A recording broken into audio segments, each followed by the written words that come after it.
Bonjour à tous, c'est Mickaël. Aujourd'hui on se retrouve, ça fait longtemps que c'est pas vu d'ailleurs. Donc pour une nouvelle vidéo. Donc on va parler d'un nouveau lecteur qui est présent sur l'Apple Store et donc, sur l'iPhone, iPad et iPod Touch. Donc voilà, on peut voir l'application iPod native sur tous les téléphones Apple. Elle est assez lassante à force. Moi perso, elle me saoule. Elle est tout le temps pareil, il n'y a rien de très joli, quoi. Une barre bleue en haut, une barre bleue en bas, 3 boutons. Je trouve pas ça très joli. Il y en a qui aiment bien, c'est simple. Mais moi j'aime pas trop, c'est pas trop mon truc à moi. Donc ce qu'on va faire, c'est qu'on va aller en télécharger une autre sur l'Apple Store. Donc elle coûte par contre 79 centimes d'euros. Il s'agit de Play It. Donc elle est là. Donc voilà. P-L-A-Y-I-T. Voilà. Donc on la télécharge. Franchement, ça vaut le coup de la payer.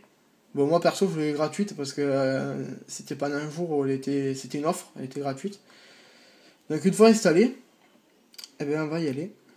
Elle est ici. Donc voilà. Donc franchement, l'interface, en fait, elle recopie un peu Windows Phone. Elle est vraiment ressemblante.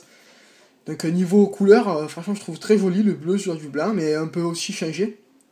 Comme par exemple là, on peut choisir le thème, donc bleu sur violet, non, vert, voilà, je vais m'en sortir sur du noir. Voilà, on peut changer, peut-être, on peut même choisir carrément, ça va plus vite. Hein. Donc moi j'aime bien le bleu sur du noir. Donc après, s'il y a comme nouveauté, les playlists, c'est les playlists qu'on fait avec l'application iPod. Il y a toutes nos musiques répertoriées, toutes, une par une. Donc il n'y a pas de bouton, il suffit de faire un slide, c'est très pratique. Tout classé par artiste, classé par album. Donc là, elles sont toutes. Et les podcasts aussi, les audiobooks. Et même c'est classé par genre. Donc admettons que j'ouvre une musique par exemple. Alors, je sais pas, on va ouvrir n'importe moi. N'importe laquelle. On va prendre ouvrir celle-là. Donc voilà. Donc pareil que sur l'application iPod native, le truc pour choisir à quel moment on veut de la musique.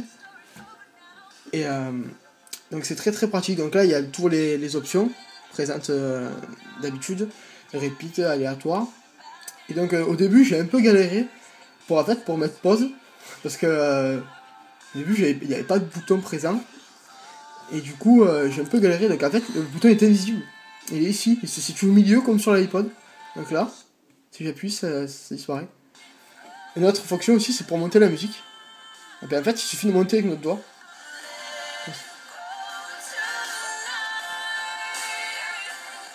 Pour descendre, on est pareil. Si on veut changer de musique, on a juste à slider. Voilà. C'est très très pratique. Et pour revenir en arrière, alors là, j'ai galéré complètement. Pour revenir en arrière, j'ai vraiment trimé.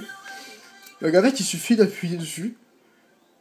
Et là, en fait, on a tout le même présent et on peut revenir en arrière. Bon, au début, c'est pas très pratique, je l'avoue. Il faut comprendre.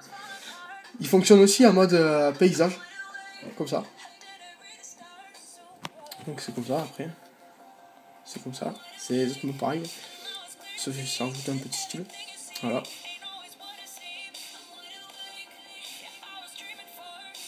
Voilà, donc je trouve que cette appli, moi je l'ai remplacée. J'utilise que celle-là maintenant pour écouter la musique. Je la préfère celle d'Apple, parce que celle d'Apple, elle est sobre, elle est fade, il y a rien. C'est ce que celle-là, franchement, elle est très très jolie. Donc je vous conseille vraiment de l'utiliser, de l'acheter si vous pouvez, parce qu'elle en vaut vraiment le coup. Et donc voilà, c'était Mickaël, on se retrouve bientôt pour de prochaines vidéos, à bientôt.